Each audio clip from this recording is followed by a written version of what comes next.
Good morning, everybody. Welcome to today's episode on child rights protection and welfare. On today's episode, I will be talking about understanding the importance of reporting child abuse and neglect. So the significance of reporting concerned about abuse and neglect cannot be emphasized enough.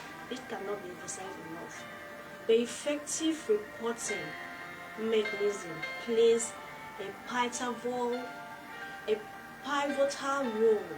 in preventing further harm to the children and initiating necessary interventions. When you can report child right abuse, and neglect or wrong activities that have been carried out on children, you are able to create an awareness, and you're also able to call for prevention for that particular act. That's why it is very important. But if you keep quiet about it, it will keep happening. It keeps spreading. It goes from one child to another. It goes from one family, one community to another. And it becomes, before you know it, when it comes to evil, if you keep quiet about it, it will be normalized as a normal thing. People will start saying, that's how it has always been. It's a normal thing. But if you speak against it and you take actions against it, it will die down, it will stop. People will be aware that this is something that is against the rules or the law of a community or of a country. People will stop abusing children. Abusers, they will even be scared. Let's say the government is doing something about child right abuse wherever you are. An abuser will live in fear of abusing children. Even if that person is possessed with the evil spirit to be abusing children, even if that person is saying it's in my gene to abuse children, it's in my bloodstream, it's hereditary to be abusing children, the person will not want to. But when you keep quiet about it, the thing just keeps spreading.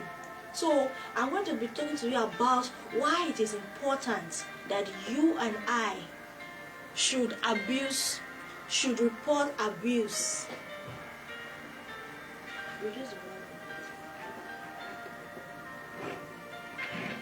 So timely reporting of child abuse and neglect can often be the difference between an ongoing harmful situation and prompt intervention. That's just the difference. It should make a difference on the ongoing abusive situation, then intervention. Then it also bring a prompt intervention from further happening. So when concerns are reported, they allow for, number one, early intervention. Like I said before, like one of my posts, I say, you see something, you say something. You see someone abusing a child, you speak up, you abuse to the appropriate authority.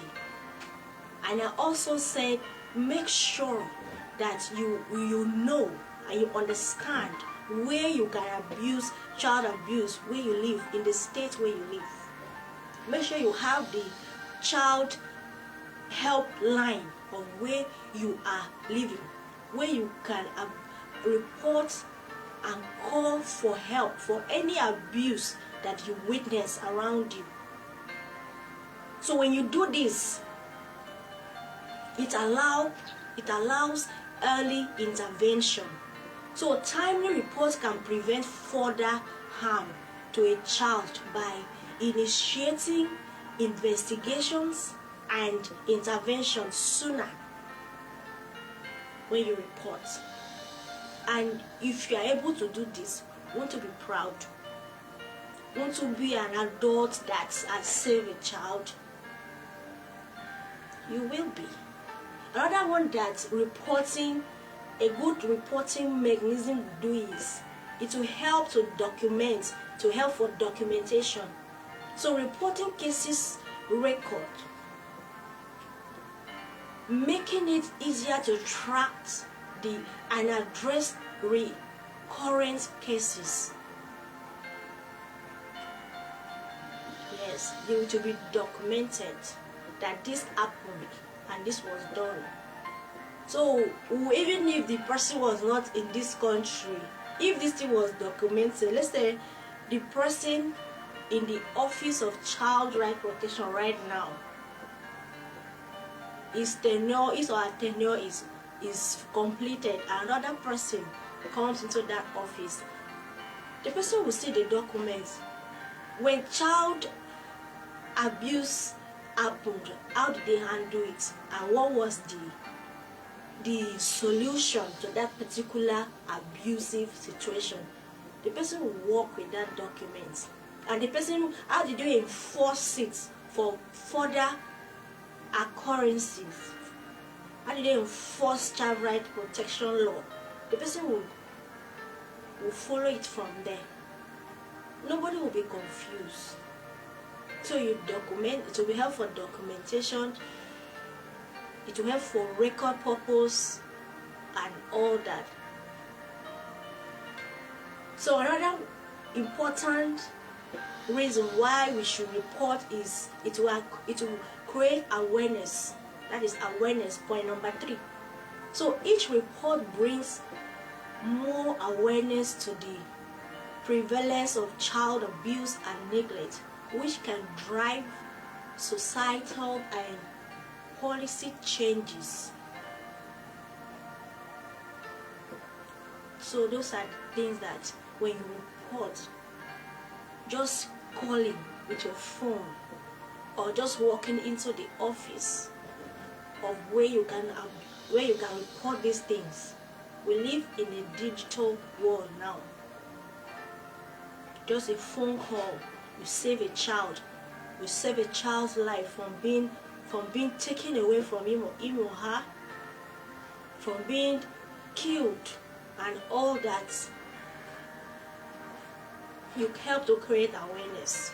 You help to tell the world that child right protection matters. Children's lives matter. Child safety is mandatory. You help to tell the archaic people who feel that children don't matter because they are kids. You help to create awareness to them that these children are the ones that will grow into adults for the community. That is what you do when you are able to report abuse. That is how important it is. You stop all this bad news everywhere. A child being raped, a child being physically abused, a child being maltreated, and a child being used for things that he or she is not meant to exploit it. That's exploitation. You put an end to it when you report.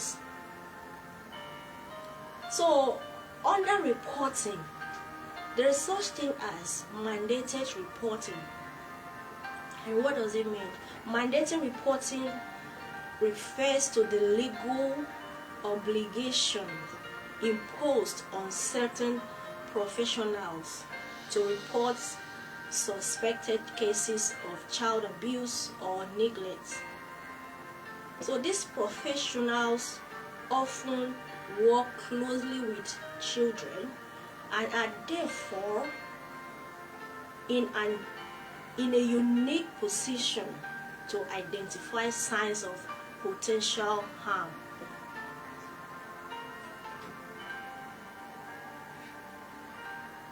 So some of the professionals under this umbrella of mandated reporters include: watch out if you fall under mandated reporting umbrella.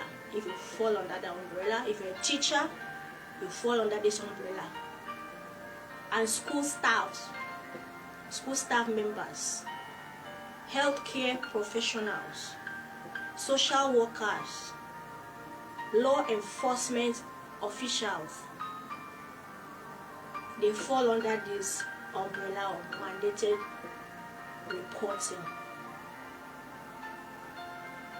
When I say mandated, it means you are trained to know when there's an abuse going on in the life of a child. If you work under any of this organization and you are not trained to know this thing, please tell your superior to invite people like us. We'll come and educate you people. We'll come and train you people how to know the signs of abuse, how to handle it, how to go about it, and how to bring the culprit to book. When you fall under this category of professionals, looking at a child, you will know a happy child and a sad child. You will know an abused child. You will know, because you'll be trained to know them. You'll be different from someone who is not working under your profession. So you fall under mandated reporting platform, and you must report. If you don't, you're a wicked person. If you don't have compassion for children. If you overlook it, you don't consign me, or let me just be working and be collecting my salary, you're wicked. You have children in your families too, and you have your own children too. It can happen to anybody. If you don't put a stop to it and you fall under mandated reporting platform, you are not, in fact, you are not a good citizen to the children, to the country, and you are not a safe adult who is capable and willing to protect children. And therefore, you shouldn't work under this platform that I just mentioned.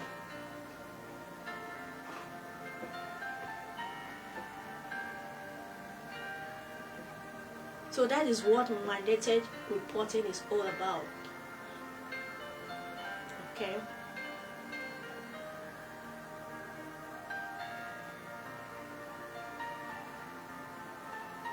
Another thing is that anyone working under this organization that I just mentioned, these teachers and the school and staff members, healthcare professionals, social workers, and so on that I just mentioned, if you fail to report, there's meant to be a legal penalty for failing to report abuse for such an organization.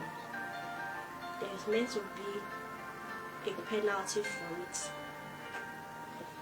So it is better you understand this. If you work in an organization like this,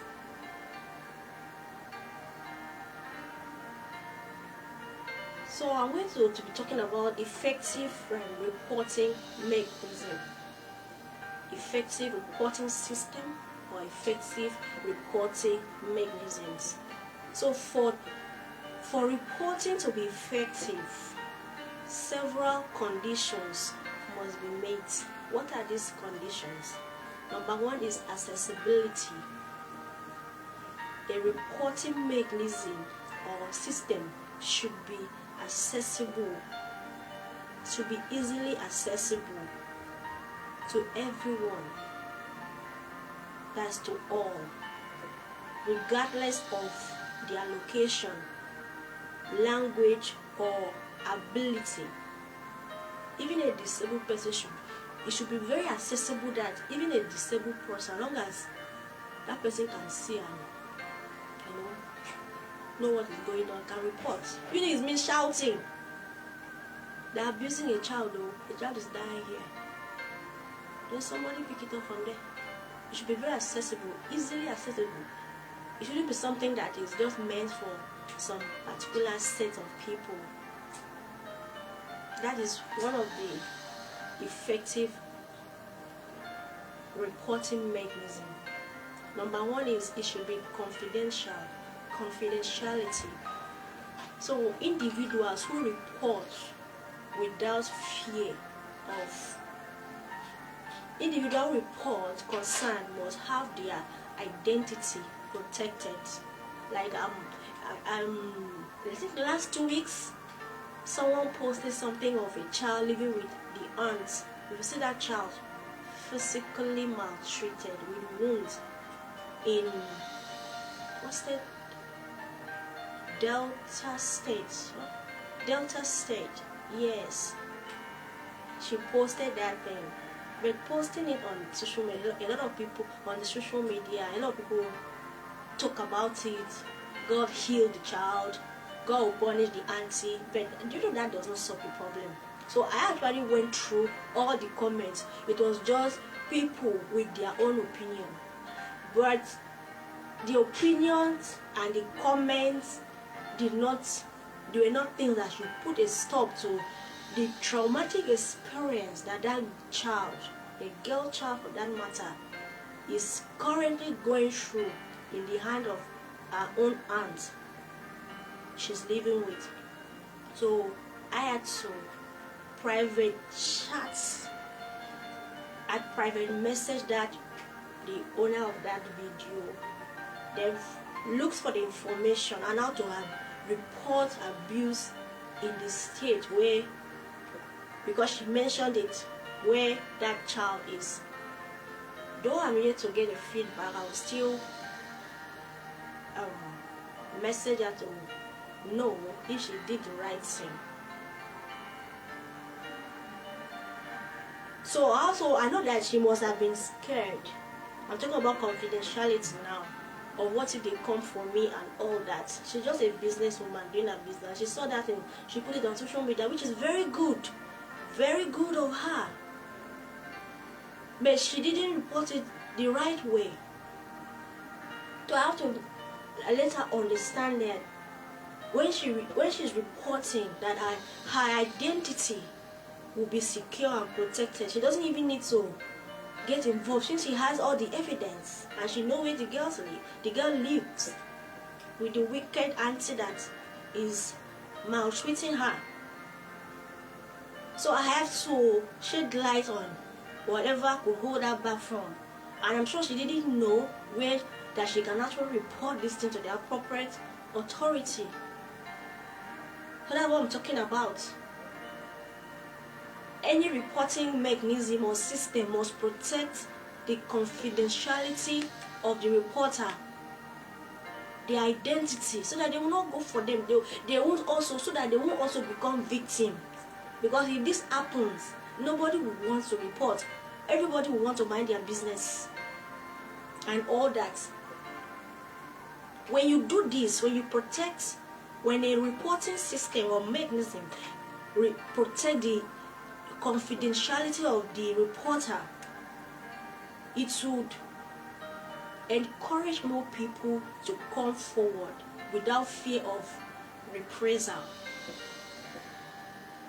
So another thing that a reporting system should have is training and awareness. There should be a training and awareness platform for regular training sessions of professionals and public awareness.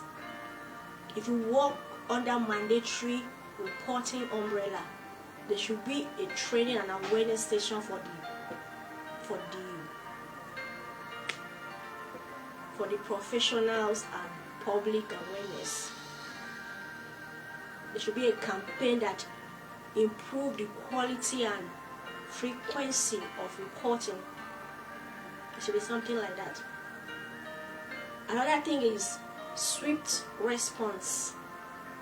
You that we are reporting to the office, there should be a swift response to these reports. Reporting mechanism should be backed by systems that act promptly on received report. Quick action, no procrastination.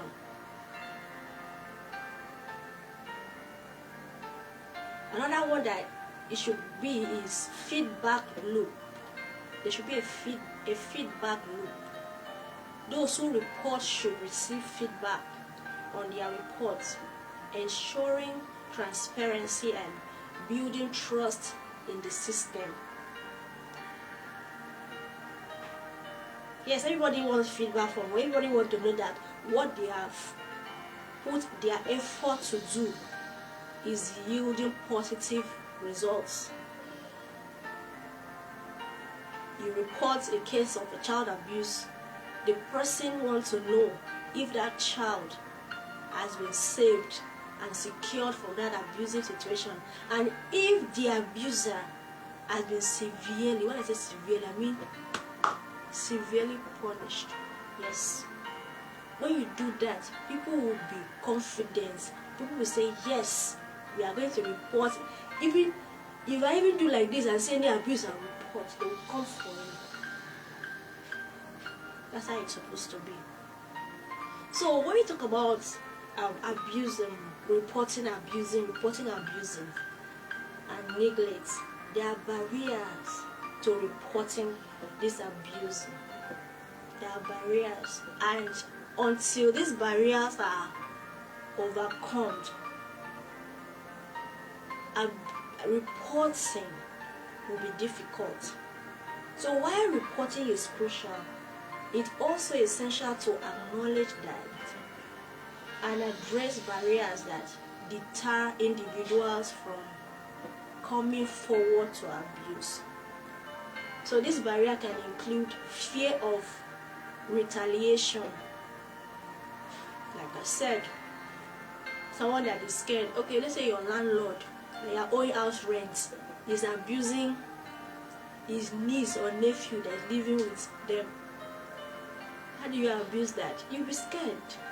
Or a rich man, someone that's richer than you, in their family there's a child, or even their own children, they're abusing, there's an abusive situation going there, and you don't have, when you look at your own pockets, they are richer than you, you will be scared. But with the right information, the right knowledge, you can do it. You can even be smiling at that your landlord. Oh, landlord, good morning, sir. We have reported him. They are going to handcuff him for abusing a child. You can even bring him to your house and give him chicken and wine, while the police will walk in and take him for abusing a child. So you don't have to put your life on the line.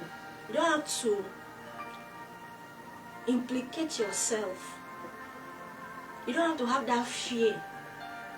So that is one of the barriers that people will not want to report abuse or neglect.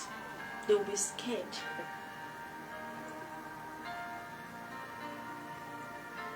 Another one is uncertainty about what constitutes abuse or neglect. Some people like to get to the roots of everything before they will talk, so that it won't seem as if they're taking sides. But the truth is that there is no excuse why an individual should abuse a child. Even if that child offends you or is a difficult child, there is no justification for you justifying why a child should be abused. So you want to know the root of everything. Okay, if that child is disrespectful, if that child is disobedient and all that, so you have to say the child deserves to be abused and all that. So you want to really know abuse is an abuse, report it.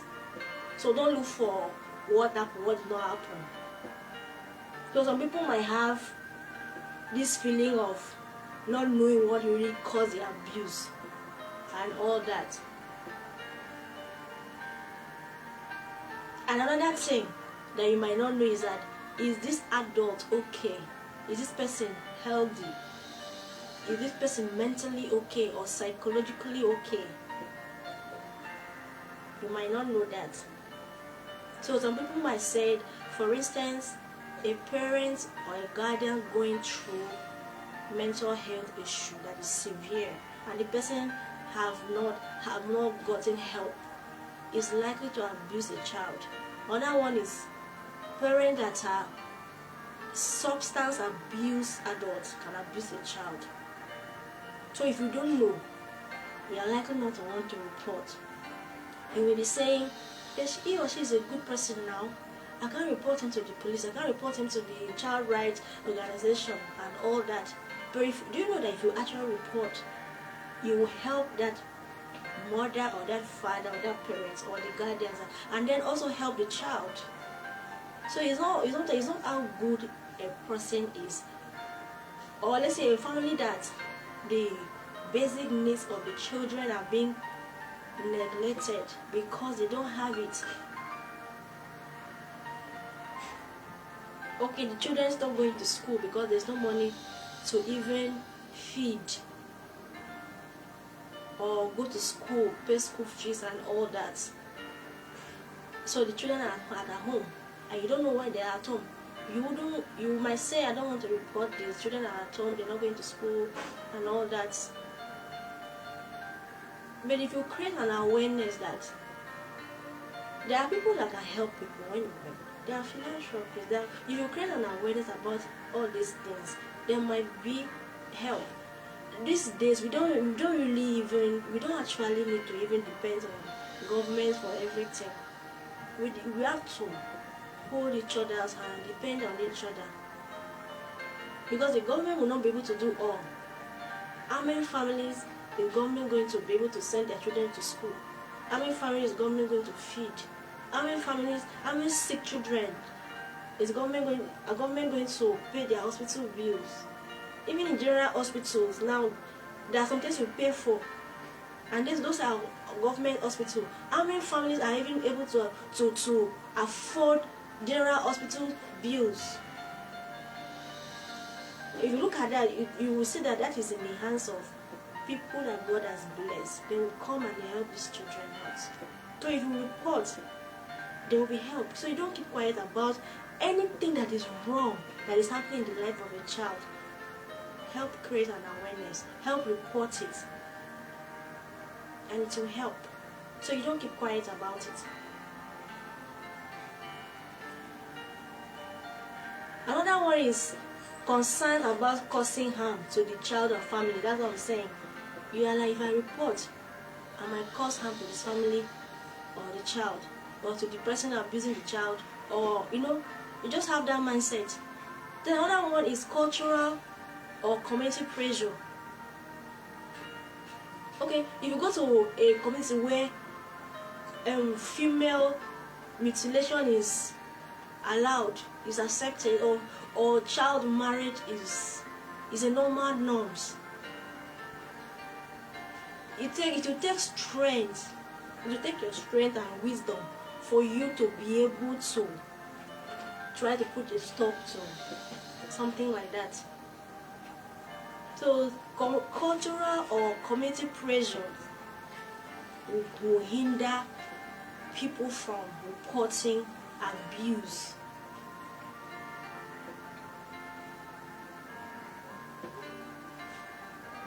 So on my last notes for you today is that the teaching has come to an end for today. So but the last note I have for you that it's vital for child protection system to recognize and address these barriers, ensuring that every potential case of abuse or neglect is reported and addressed. Reporting concerns, especially through mandated reporting, is a linchpin in the child protection system. It enables swift action, ensuring that children are protected and that abusers are held accountable. So that is it for today's teaching. And another thing, we all know what the news in Nigeria is saying. The children that were kidnapped. We are calling on the government, the president, and all the authority to come for the rescue of those children. But I want to urge you today is that there's nothing prayer cannot do. You backed actions with prayer. Everybody's talking about it. That's very good. It means that we are all against terrorism in this country, especially when it affects the lives of children. So I'm urging you today that pray for this country. Pray for our leaders. Pray for the security sectors. And pray for those children too. The ones that have been kidnapped already. They need to come back in one piece. They need to go back to their families. That is too heavy, it's too huge to know that your child has been kidnapped for days now. So pray for their safety and pray for God to deliver them from the people that kidnapped them, and nothing will happen to those children. Thank you very much. Follow me on all my social handles: TikTok, YouTube, Facebook, and Instagram. Reach out to us for support, donations, because we have to help children. And sponsor, if you want to sponsor or partner with us at Rebecca Udom Foundation. Thank you very much for tuning on with us. I will see you by next Sunday. Have a nice day.